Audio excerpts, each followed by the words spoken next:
I want you to imagine that you're in some kind of vehicle and you're on your way to a destination that has already been decided, and now you're on your way there. Now, for the purpose of this conversation, I want you to imagine that vehicle cannot stop.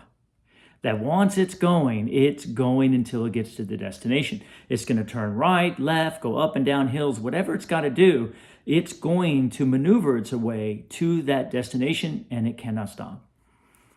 Now, indulge me for a second and imagine you have a brake system. And while you're going around on your way to the destination, you can slam on those brakes as hard as you can. Of course, you can never truly stop the vehicle, but you can feel the slamming in on the brakes as you're moving around. Now, if I can convince you that that's how this world works, that we are in a consistent state of motion forward without any opportunity to truly, truly stop. Now, how do we know that? We know that because of the mind. The mind is always going, isn't it? And it's always kind of thinking, and our vibration, right? We're hearing this idea of vibration. What's vibration?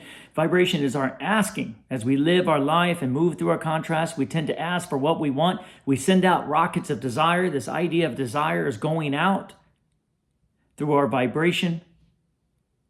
And now, what's that brake system? That brake system that keeps on slamming on our brakes all the time. The brake system of fear and worry and doubt, right? That's that mind activity. It's continuously worrying about this and worrying about that. Can you feel it for a second? Imagine with me that every time we get worried, fearful, doubtful, we don't agree, something we don't like, we're trying to slam on those brakes and not allow the world to come in. So imagine that world is coming towards you, not you going towards the world. I'm not walking out of the world's all coming towards me. I woke up this morning, the world was going. Everywhere you go, there's something coming in. Just really look at that idea of receiving. Here's everything coming in. It's unfolding to you. And every time we worry and we fear and we have doubt and unlike or whatever it is, how many times throughout the day do you try to slam on the brakes? Do we slam on the brakes to try to stop it from coming in towards us? Just like that vehicle. We're on our way to our destination, but we won't allow ourselves to get there exactly. See, the more you understand that we are in a perpetual motion, a state of movement, of unfolding in our life, then we will see that we have two options at any given time. We can try to slam on those brakes. They come in many different forms. I recommend studying those forms for you. Which ones are more prevalent in your life? Worry, or maybe fear, or dislike, or hate, or not trust? What is it that causes you to slam on the brakes and try to stop the world from coming in? Or we can allow it. Now, just like that destination, if that car knows where it's going and going to the destination, what would be the purpose of slamming on the brakes? Well, we might not know how it's going to get there. We might not be familiar with the terrain, but we know we're going to get there. Now, that's what trust is. If you know you're going to get where you're supposed to be, then regardless of the journey and all the different ways to get there, you would allow it, wouldn't you? We all would.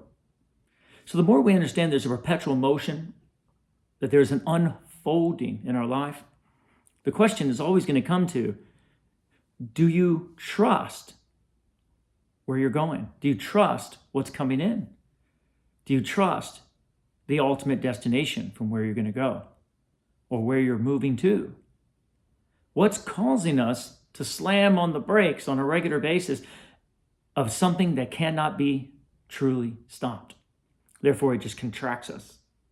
Because you can't stop it, you just contract yourself. And it's very uncomfortable and it wears us out. And then we have to release it. And that's what, can you feel it? That's the ebb and flow of life. We contract ourselves 1 minute and then we release the next minute. And we contract ourselves and then we release the next minute. But there's no true stopping, is it? Just a releasing and allowing it to flow again. Think about these words: let go, let flow, Go with the flow. We've heard this. Trust and allow. Let it be. These are all indicators that there is perpetual motion of unfolding coming into your life, and that you can either allow it to be as it is, or you can contract yourself, mostly inside our body and our mind and our energy for the most part, and not trust it, not allow it, and feel the ramifications of that not allowing. See, I've learned in my life that contracted feeling is a mistrust of what the world is. We don't understand there's one flow coming in for each of us, and that we have a choice to allow it or not. But every time we contract ourselves and try to stop it, we create tension in our mind. We certainly split our mind because we believe now what's coming in is evil, or it's going to hurt us, or I need to fend myself against it. But here's the question. Why would we be in a state of motion that cannot be stopped and be put in a situation where something that's coming in is going to hurt us if you can't stop it? Why would the world be built that way? Or perhaps it is our misunderstanding of it that's causing all of that contraction, instead of just allowing it to come in and seeing what's on the other side. See, this is what I've learned in my life after I pushed against everything that was coming in for so long and created so much contraction in my body and my energy and split my mind. Lots of fear and worry and doubt and anxiety. Anyone ever felt that? We all know that very well, don't we? But I've learned that it only comes from one place. It comes from mistrust. And what are we not trusting? We're not trusting that energy flow that's coming in. We're not trusting how our life unfolds. Now, why? Because we don't know where it's unfolding from.